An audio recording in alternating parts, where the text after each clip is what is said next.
Bonjour à toi qui regarde cette vidéo. Alors, je sais pas toi, mais moi depuis que je suis parent, il y a des moments où je me suis sentie complètement débordée, fatiguée, j'avais plus d'énergie. Et là, je me disais, ben, quand je regardais d'autres familles, je me disais: «Attends, moi, j'y arrive pas alors que j'ai que 2 enfants». Oui, c'était l'époque où j'en avais que 2. Alors tu maintenant j'en ai 3. Bah, à ce moment-là, je me disais: «Comment ça se fait que moi je suis fatiguée, je suis épuisée, je suis, au bout de ma vie, quoi». Alors qu'il y en a, ils ont plus d'enfants que moi et j'ai l'impression qu'ils sont super calés, bien organisés.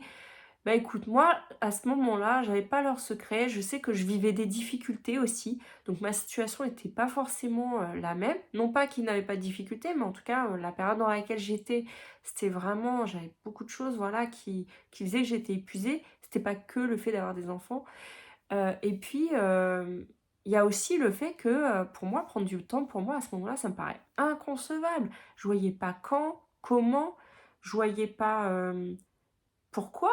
J'avais l'impression que c'était être égoïste, en fait. Si je prends du temps pour moi, ouais, mais je passe pas du temps avec mes enfants et en fait, j'avais tendance à pas comprendre, en fait, l'intérêt, ce que je pouvais y gagner.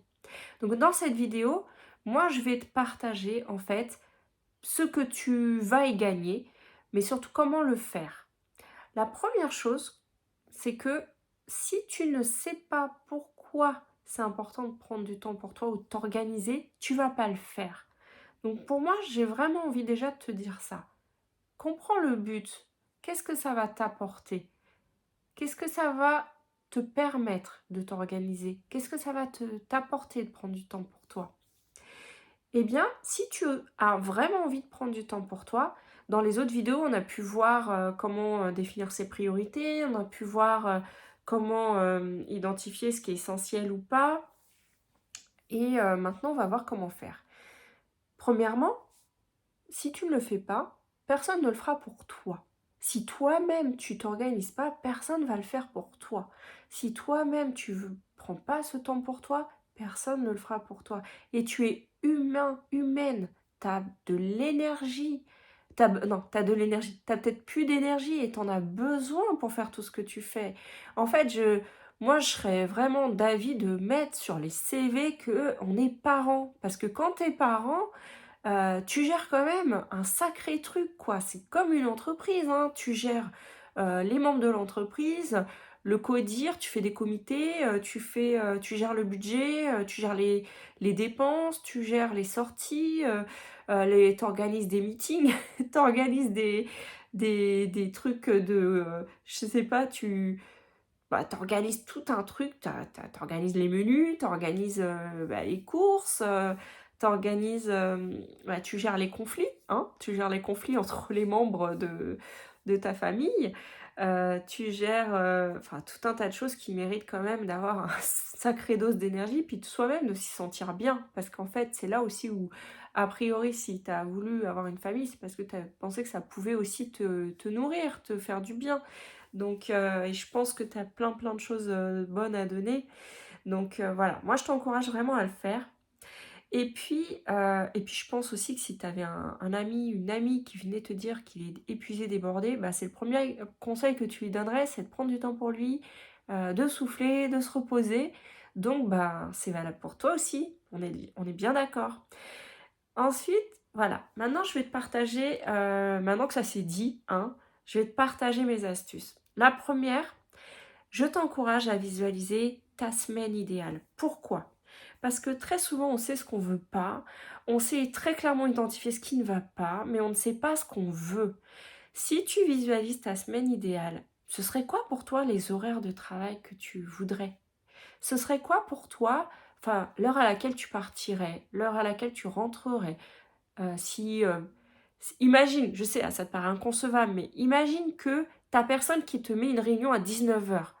Tu rentrerais à quelle heure idéalement? Est-ce que tu c'est quoi ce que tu veux, en fait? Parce que quand on sait ce qu'on veut, c'est plus facile de trouver comment le faire. Ensuite, quel serait le temps que qu'est-ce que tu ferais pour toi? À quel moment de ta journée? Qu'est-ce que tu ferais avec tes enfants? À quel moment de la journée? Pareil avec ton conjoint. Comment ça se passerait au quotidien, tes relations? comment elle serait idéalement dans ta semaine idéale? Est-ce que tu ferais du sport? Est-ce que tu voilà, essaie d'identifier ce vers quoi tu veux aller. Ensuite, ben, c'est important de découvrir aussi tes besoins parce que, même si ça, c'est ce que tu veux, c'est pas forcément accessible tout de suite. Donc de quoi tu as besoin pour y arriver? Est-ce que tu sais ce qui te manque? Est-ce que tu sais quelles sont les ressources qu'il te faudrait, qu'elles soient, humaines, matérielles, financières?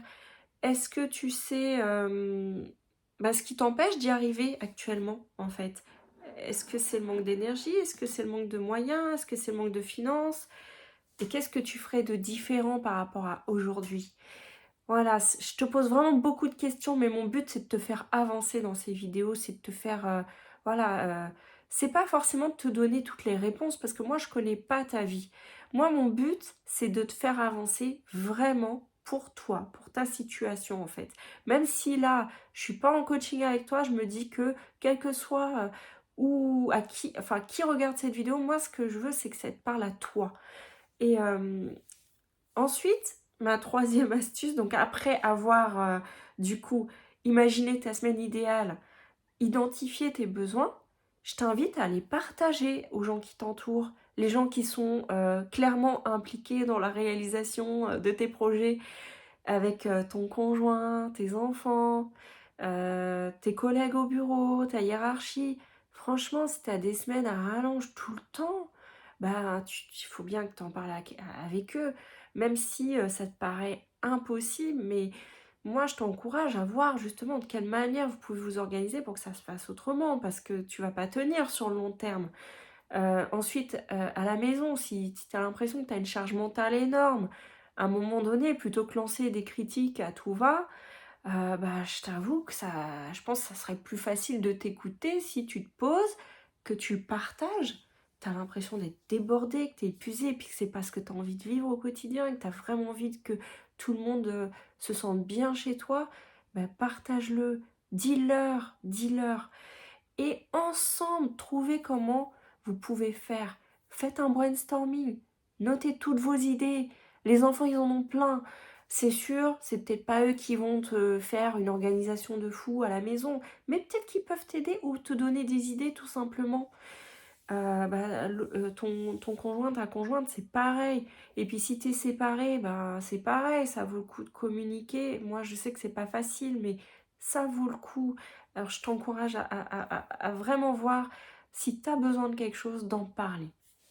Et ensuite, je t'invite, quatrième astuce, à prendre ton agenda et à planifier. Parce que tout ce qui n'est pas planifié ne va pas forcément être fait. En fait, si tu vas me dire, bah si, je fais plein de trucs, je mets pas tout dans mon agenda. Et puis j'ai déjà un agenda de ministre au travail, j'en peux plus moi des agendas. Bah ouais, mais le temps pour toi, combien de fois tu t'es dit, tiens, oh, je passerai du temps avec moi, tel jour, telle heure, mais que tu l'as pas noté. Eh ben, est-ce que tu l'as fait? Bon, moi, je t'avoue, hein, je t'avoue, c'est pas parce que tu le mets dans l'agenda que ça va être fait. Mais si déjà tu le mets dans l'agenda, que tu le communiques et que tu t'y tiens, c'est pas forcément prendre 1 heure tous les jours, mais le peu de temps que tu peux faire, note-le, c'est un rendez-vous avec toi-même. C'est pareil si avec ton conjoint vous voulez faire quelque chose ensemble. Prenez une date, notez-le, tel jour c'est un moment pour nous. Pourquoi c'est important? Parce que quand tu recevras une sollicitation extérieure, tu te diras pas, ah bah on n'a rien prévu ce jour-là, donc bah oui, ok. Non, tu te diras, ce jour-là, moi j'ai une journée de sorte prévue avec mes enfants, donc on peut pas. Ça a l'air facile comme ça, je sais. Mais c'est une décision que tu prends. Tu t'engages avec toi, tu t'engages avec tes enfants, ta famille, tu t'engages à, à ce que ce temps-là, il soit réservé. Fais-le. C'est quelque chose qui vraiment va t'aider, j'espère. Et puis enfin, bah, si tu vois que tu n'y arrives pas encore, que tu sais vraiment pas comment faire, bah, je t'encourage à en parler.